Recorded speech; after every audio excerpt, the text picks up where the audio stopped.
starfa 30.000 manns í íslenskri ferðaþjónustu. Hvers vegna ætti þetta fólk að kjósa Flokk fólksins í komandi alþingiskosningum? Því við munum sannlega berjast fyrir þeirra lágmarks framfærslu skatta og skenningalaust. 450.000 krónur á mánuði það sem Flokkur fólksins ætlar að gera fyrir fólki okkar, þá enginn að fá nokkuð tímann minna útborga í okkar dýra landi en það. En hvað með fyrirtækin? Nú starfa þúsundir fyrirtæki í ferðaþjónustu á Íslandi. Hvað vill Flokkur fólksins gera fyrir fyrirtækin? Það fer náttúrulega eftir í hversu mikla aðstoð þau þurfa.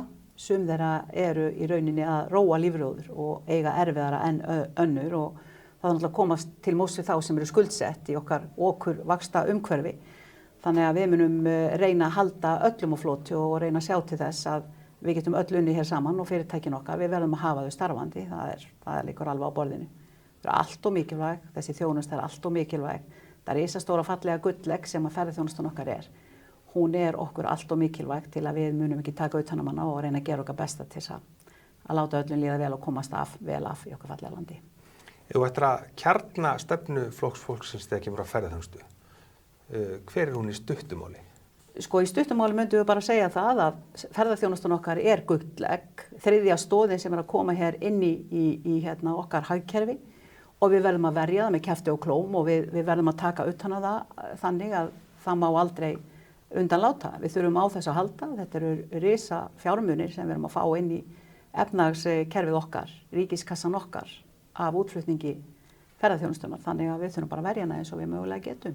Þetta er þriðjungur að gjaldeyristekjum þjóðarinnar, þetta er á 700 milljarða á ári. Heldur betur, þetta eru stórar upphæðir. Við tölum skattamál. Ætlar Flokkur fólksins að hækka eða lækka skatta á fyrirtæki í ferðaþjónustu? Við höfum í rauninni ekkert gefið neitt sérstakt út með það og þar við situr fattist. Við viljum bara hreinlega að það séu jafnar aðstæður á markaði, að það sé ekki verið að hygla einni atvinnugrein umfram aðra. Við viljum bara ákveðin jöfnuður ríki þar, þannig að við sjáum bara til hvað setur. Virðisaukaskatturinn hefur verið nefndur, ég ætla að nefna þetta aftur. Virðisaukaskatturinn hefur verið nefndur, viljiði hann bara standi í stað? Já, eins og ég segi, það er eitthvað sem þarf að skoða með tilliti til þess að það er mun lægri virðisaukaskattur sem ferðaþjónustan er að greiða heldur en flest öll önnur fyrirtæki í landinu, þannig að við munum bara sjá til. Það hlýtur að fara, nú eru þegar ferðaþjónustan er að koma út úr miklu áfalli, 2 ára COVID-tíma þar sem allt var beinfrosið hér og við stjórnvöld reyndum að gera allt sem í okkar valdi stóð með alls konar úrræðum og prentun peninga og ríkissjóður tók á sig að verja ferðaþjónustuna okkar og vildum að hún gæti komið sterk tilbaka og ég tel að okkur hafi tekist það ótrúlega vel og við erum að sjá hér aftur komna á 3 milljónir ferðamanna og við erum í rauninni að allar okkar væntingar er að standast og þetta er mun bjartara heldur en nokkuð þorði að vona, þannig að við verðum bara að vona að það verði áframhald nákvæmlega á þessu, þannig að auðvitað viljum við verja ferðaþjónustuna þannig að hún nái sér vel eftir þetta áfall. Tölum aðeins meira virðisaukaskattinn. Nú starfa ferðaþjónustan á Íslandi á alþjóðavísu og miðað við margar Evrópuþjóðir, þá er virðisaukaskattur þar á svipuðum slóðum á Íslandi. Eigum við að horfa til þess sem gerist hér á landi eða eigum við að horfa á samkeppnisumhverfi greinarinnar? Við náttúrulega fyrst og síðast horfum til þess sem er að gerast hér á landi, minnst kosti myndi Flokkur fólksins gera það. Það er ekkit víst að annar staðar hafi verið tekið eins utan ferðaþjónustuna eins og við reyndum að gera hér og ég held að það, þó að glöggt sé ekki auga þá held ég að við séum langbærust á að meta stöðuna og verðmæti þess sem er okkur svona stórt gullegg heldur nokkur annar, þannig að ég treysti okkur algjörlega til að halda utan ferðaþjónustuna sjálf. Samkeppnishæfni er lykil hugtak þegar kemur að ferðaþjónustu. Hvernig ætlar Flokkur fólksins að tryggja samkeppnishæfni Íslands sem áfangastaður fyrir erlenda ferðamenn? Já, eins og við vitum þá höfum við náttúrulega haft Íslandsstofu sem hefur verið að markaðsetja ferðaþjónustuna okkar á erlendri grund og við höfum ákveðna aðila í Evrópu og víðsvegar sem hafa sérstaklega tekið tekið það að sko selja ferðir til Íslands, auglýsa og annars líkt. Það skiptir öllu máli að við verðum sýnilega á erlendri grund og auglýsum sem best og verðum sem svona, hvað ég að segja, mest spennandi. Og þá er ástæða til að nefna það núna, til dæmis þegar eldgosin komu upp hérna í Grindavíkur svæðinu,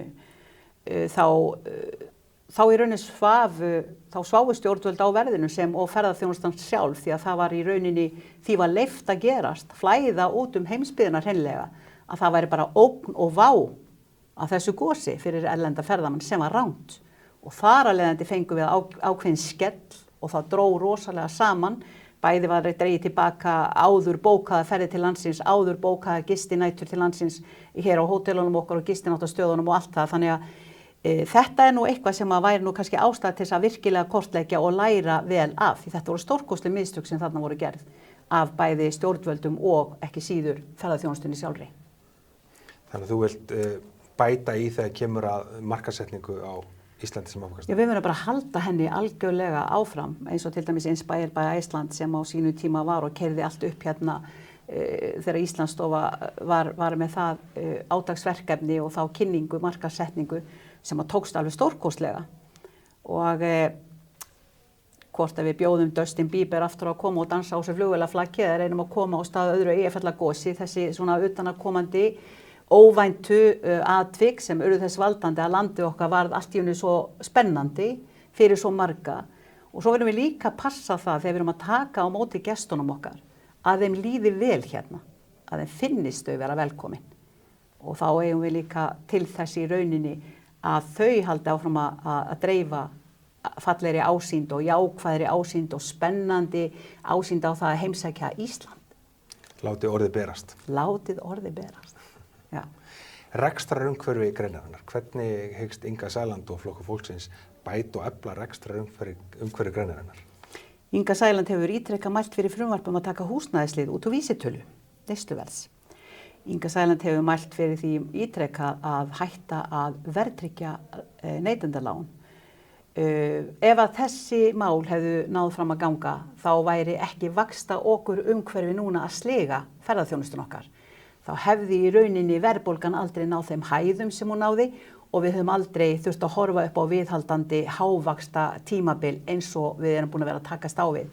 Og þarna eru í rauninni þeir sem eru viðkomasti fyrir í ferðaþjónustunni eru þau kannski svona lítil meðalstór ferðaþjónustu fyrirtæki og sem eru svo líka að koma nýinn á markaðinn og eru skuldsett.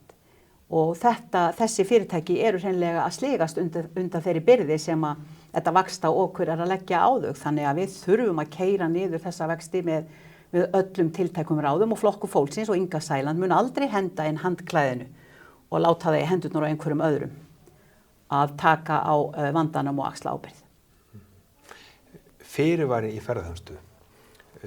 Hver eðlilegur fyrirvari að þínu mati þegar kemur að nýjum sköttum, reglugerðarbreytingum og svo framvegis þegar kemur að ferðaþjónustu? Það lítur náttúrulega að vera matsatriði hverju sinni og sitt sýnist hverjum hvað það varðar en venjan náttúrulega svo að löggjafinn kemur og setur lög og segir að ákvæði tekur gildi þennan eða þennan tíman.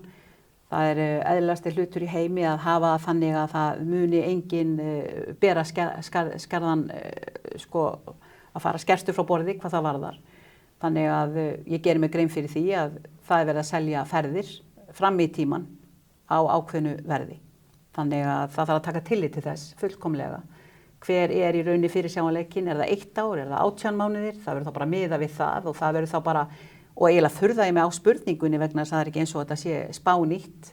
Þetta er ekki alveg að gerast í gær og ætti í rauninni öllum að vera í lóalagið, að vera löngu búin að taka samtalið það að það sé ákveðið ferli sem að við fylgjum öll og gerum það í sátt og samlyndi. Þannig að ef það kemur til skattahækkana eða eins og þú segir einhverja breytinga sem að hafa víðtæka áhrif á ferðaþjónustuna eða einhvern ákveðin hluta hennar að það sé já fyrirsjáanleiki.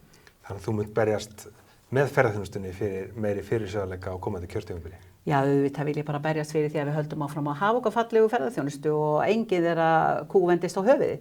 Því að við viljum hafa fjölbreytni og geta boðið sem flesta velkomna á sem flestum sviðum. Er eitthvað annað sem þú vilt nefna þegar kemur að rekstrarumhverfi greinarinnar? Já, mér langar að nefna til dæmis þetta sem að við höfum orðið vitni af núna allnokkurt skeið, að hér eru að koma í rauninni erlendar ferðaskrifstofur, senda hér fullar rútur af ferðamönnum með leiðsögumanni og öllu saman og jafnvel allar hyslur fullar af nesti og nýjum skóm. Þessir einstaklingar koma hér með Smyril og skilja í rauninni ekkert eftir á Íslandi nema það að hafa gengið náttúruna okkar af mismikilli virðingu. Þannig að það þarf algjörlega að stoppa þetta. Þetta á að vera í rauninni aðal rekstrar grundvöldu fyrir okkur hér heima en ekki að senda hér einhverja aðila og geta valsa hér algjörlega átölulaust. Við munum stoppa það alveg 1, 2 og bingo ef við komumst í aðstöðu til þess. Þannig að Flokkur fólksins vill ráðast í átak gegn ólöglegri erlendri starfsemi. Já, að sjálfsögðu og alveg eins og hitt skelfingin sem átti sér stað hérna í íshellinum í sumar þar sem varð mannsbani. Þetta má aldrei rekast á einhverju græðgi. Það verður alltaf að vera öryggi fyrir fólkið okkar. Við erum alltaf að passa það að ferðamaðurinn okkar sé öruggur.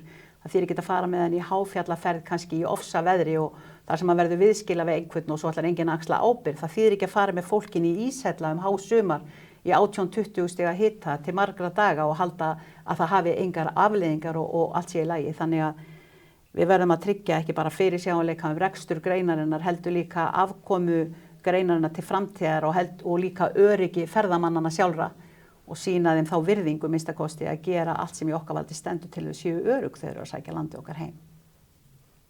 Þú hittir kjósanda sem starfar í ferðaþjónustu, mögulega rekur fyrirtæki í ferðaþjónustu. Þú ert síðasta manneskan sem hann hittir áður en að fara að kjósa. Hvað viltu segja við þennan aðila? Hæ kjósandi, you're simply the best, you're better than all the rest. Það er að segja ef þú setur X við F á kjördag. Það er komið að þér. Bestu þakkir fyrir spjallið og gangi ykkur allt í haginn.